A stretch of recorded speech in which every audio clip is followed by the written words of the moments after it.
What's up? This is going to be the project vehicle segment of this channel. So this is pretty much just going to be going over vehicles that I own that are long-term projects, stuff that I'm avidly working on.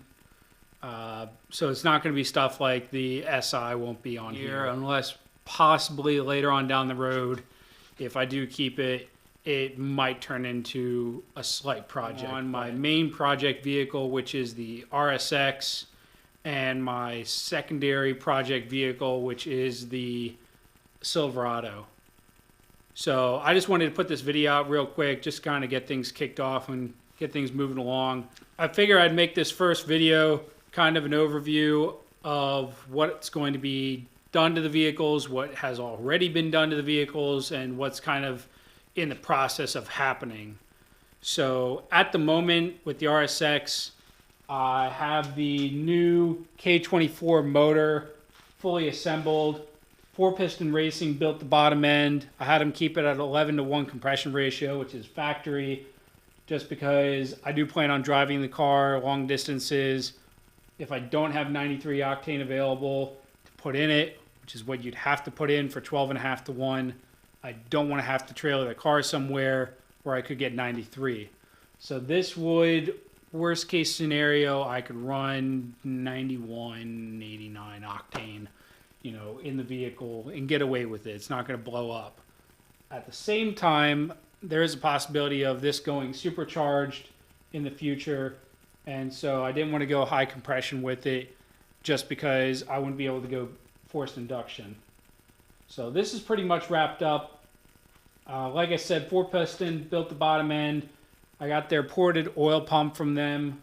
So that, along with the fully balanced rotating assembly, the engine should be able to go up to 9,000 RPMs.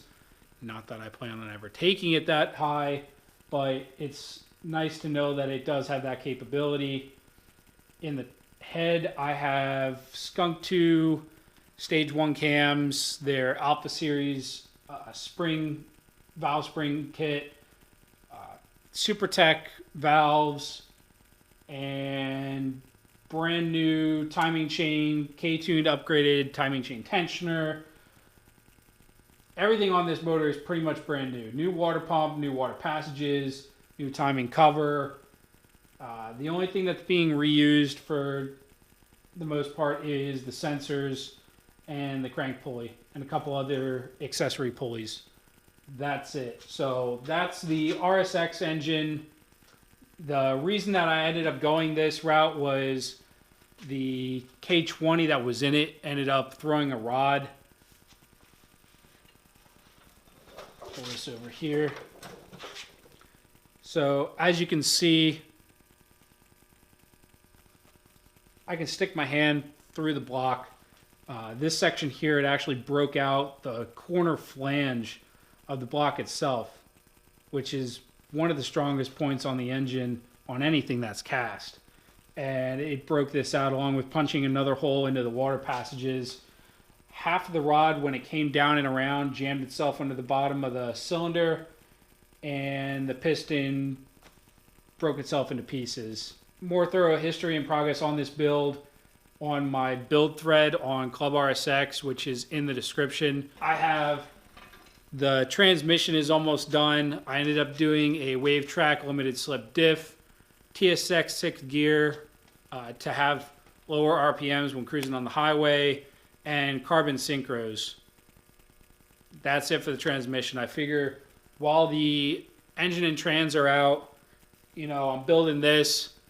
I'm not just going to throw the stock transmission back in, because someone I already know ended up doing that with their built turbo setup and they blew their 4th gear apart.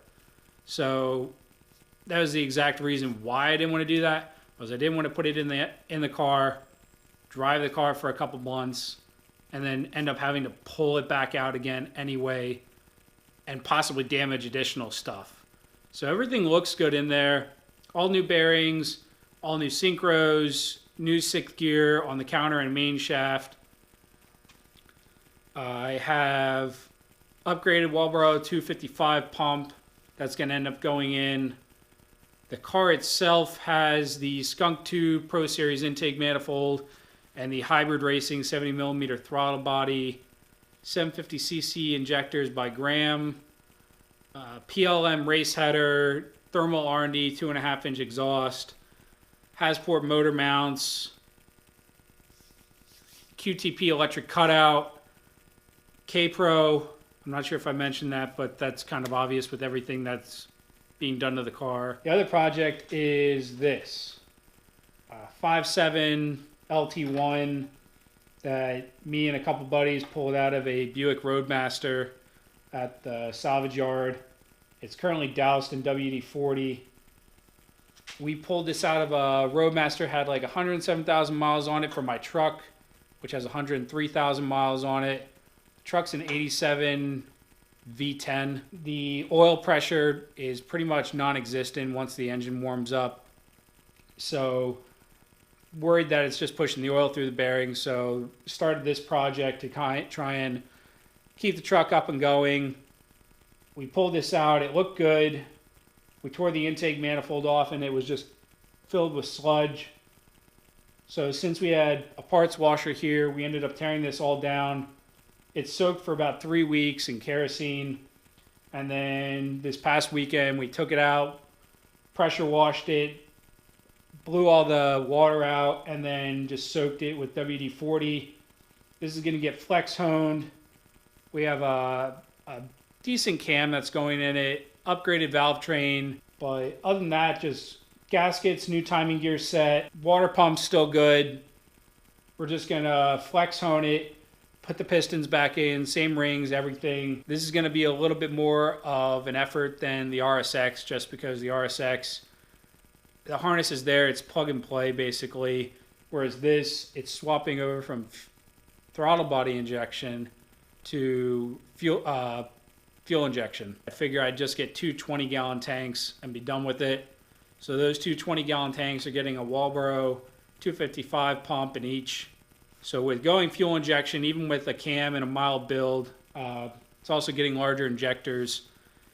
Still estimated about 15 mpg with 40-gallon fuel capacity.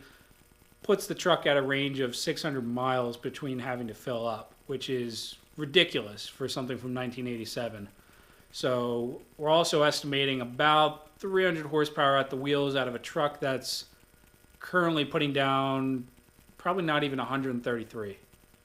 So big jump in power for the truck, larger fuel range, should be fun. Hopefully I don't kill myself with that, but that's kind of where I'm at now, is trying to get this back together. We have everything for the most part for this, except for some few minor things, but we can try and put the bottom end here together this upcoming weekend. This, on the other hand, this is going to sit for a while until the car is done chassis-wise, and I get it back here.